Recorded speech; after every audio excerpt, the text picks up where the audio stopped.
So while I've got all the pipes off the front of the engine, I'm going to change the impeller. So the seacock obviously is closed. Taking the cap off here, same trick. I'm going to drain the water out of all of that there, so that again, when I take the front off this, it doesn't gush out everywhere. And then I'm going to change the impeller that's in behind here, and I'll show you what to do and how to do that. And I'm going to also change these pipes at the same time, so I'm going to change all of this. Okay, so we're going to take the front off. So much for getting all the water out, there's still water in there. Okay, so just drain this bit of water out. Okay, so that's probably it. So just undo these if you've got a Speedseal one. If not, you've probably got 4 screws in it, and there's your impeller. So this needs a bit of cleaning up at the same time. So it's always important to clean this face. You can see where the actual impeller runs, and then there's the seal there. Sometimes you have a paper seal at this point, just to put that on, but it just all needs cleaning up a little bit. This is just grease here, and then I think that's a bit of paint. Yeah, don't have to worry about that. Okay, so let's just pop them there.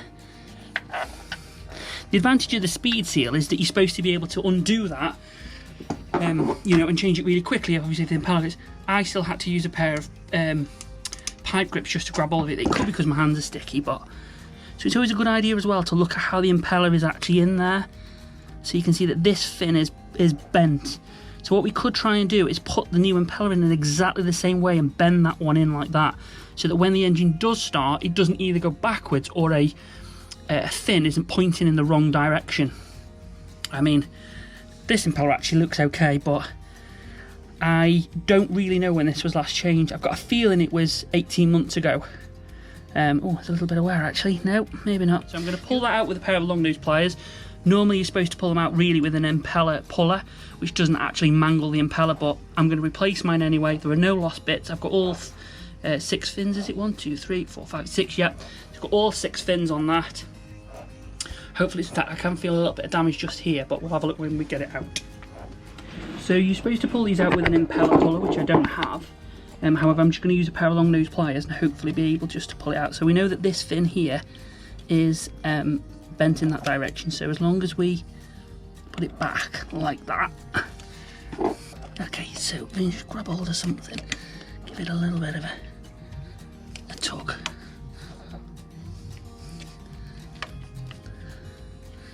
There it goes. So this isn't really, like I say, this isn't really the right way to do it, but I'm not going to put this back in anyway. There we go. So actually that's looking, apart from that one, which could have been me, I know there's a little bit of wear on them actually. Okay, so we need to put the next one in like that. So we'll clean this up. It's looking in really good condition actually. Clean the face up a little bit and put the new impeller in. We'll grease it up. There's some special grease in that to put on it, but generally that is looking pretty good. And so is the impeller, apart from a little bit of wear just on maybe a couple of the fins. I don't think I did that, to be fair. So what I'm going to do is, there was a brand new impeller attached to the side here, so I'm going to use that one and put my one I've just shown you out of the box in the bag. There's a little with the actual kit to give you a little tool to clean the face up with. That's here. You're supposed to kind of go around and just clean that face like that. Someone's just caught it there at the bottom, but it's not too bad. Just give it a bit of a clean like that, you see. So I've just put the grease all on that. It's kind of like a liquidy type stuff, it's not really like a grease. And I've put some on the impeller as well, and on this face. So we'll put this back on now.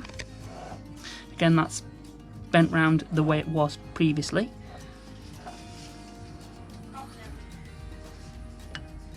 You can actually see the original housing, so this is just literally a replacement cover.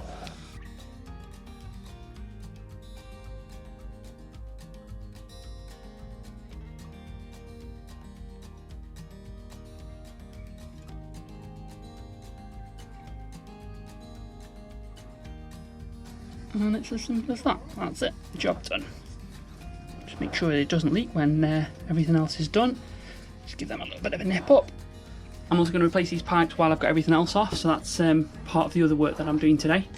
Right, so we've replaced these 2 pipes now. Basically just took them off, cut them to the same length and reattached, so they're nice and clear now, so we can see what's what. Okay, go.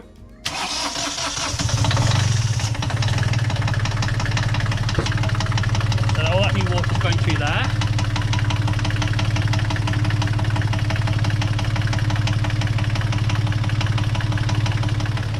So we've got water coming out the back, so we can see that here now because these are lovely and clear. So the impeller's working, so that's good. It's going to be a little bit of air in that until that gets itself sorted.